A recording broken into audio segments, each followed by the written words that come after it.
தற்போது செய்தியாளர் ராஜகுமரன் இணைப்பில் இணைந்திருக்கிறார். ராஜகுமரன், உச்சநீதிமன்றத்தில் தவேக தரப்பில் முன்வைக்கப்பட்டுள்ள வாதங்கள் குறித்தும் உச்சநீதிமன்றம் எழுப்பியுள்ள கேள்விகள் குறித்துமான முழு விவரங்களையும் பகிரலாம்.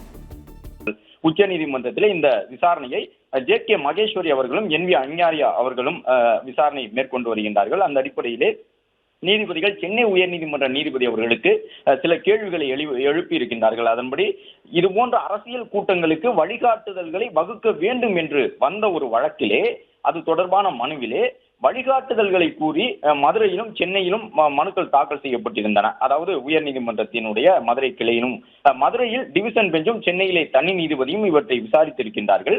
உயர்நீதிமன்ற மதுரை கிளை விசாரணைக்கு எடுத்துக்கொண்ட பிறகு சென்னை உயர்நீதிமன்ற தனி நீதிபதி விசாரணை செய்ய வேண்டிய அவசியம் என்ன என்ற ஒரு கேள்வியை எழுப்பியிருக்கின்றார். அதாவது ஏற்கனவே 2 வகையாக மனுக்கள் தாக்கல் செய்யப்பட்டிருக்கின்றன. மதுரை நீதிமன்றத்திலும் இதுபோன்று கூட்டங்களுக்கு உரிய விதிமுறைகளை வகுக்க வேண்டும் என்ற மனுக்கள் பொதுநல மனுக்களாக தாக்கல் செய்யப்பட்டிருந்தன.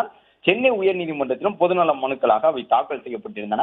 மதுரை கிளை விசாரிக்க தொடங்கியிருந்த நிலையில் சென்னை உயர்நீதிமன்றத்தினுடைய தனி நீதிபதி அந்த வழக்கை ஏன் விசாரணைக்கு எடுத்துக்கொண்டார் என்று கேள்வி எழுப்பியிருக்கக்கூடிய உச்சநீதிமன்ற நீதிபதிகள், இந்த வழிகாட்டு நெறிமுறைகள் விவகாரம் ஏற்கனவே தீர்க்கப்பட்டதா, இல்லையெனில் நீதிமன்றமே அதை எடுத்து விசாரணைக்கு ஆணையிட வேண்டுமா என்றெல்லாம் அடுத்தடுத்து கேள்வியினை எழுப்பியிருக்கின்றார்கள்.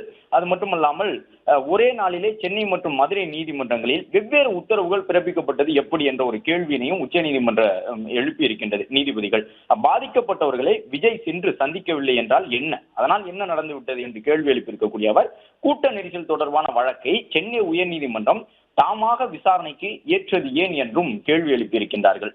41 பேர் உயிரிழந்துள்ளதால் சென்னை உயர்நீதிமன்றம் தலையிட்டது என்ற ஒரு கருத்தை தற்பொழுது தமிழ்நாடு அரசு தரப்பில் ஆஜராகி இருக்கக்கூடிய வழக்கறிஞர்கள் நீதிபதிகளிடம் முன்வைக்கின்றார்கள். அதாவது உச்சநீதிமன்ற அமர்வு அடுக்கடுக்காக கேள்வியை எழுப்பி கொண்டிருக்கின்றது. மதுரையிலே அந்த குறித்த வழக்கு விசாரணைக்கு வந்துவிட்ட பிறகு சென்னை உயர்நீதிமன்றம் ஏன் அது போன்ற ஒரு வழக்கை மீண்டும் விசாரணைக்கு எடுத்தது?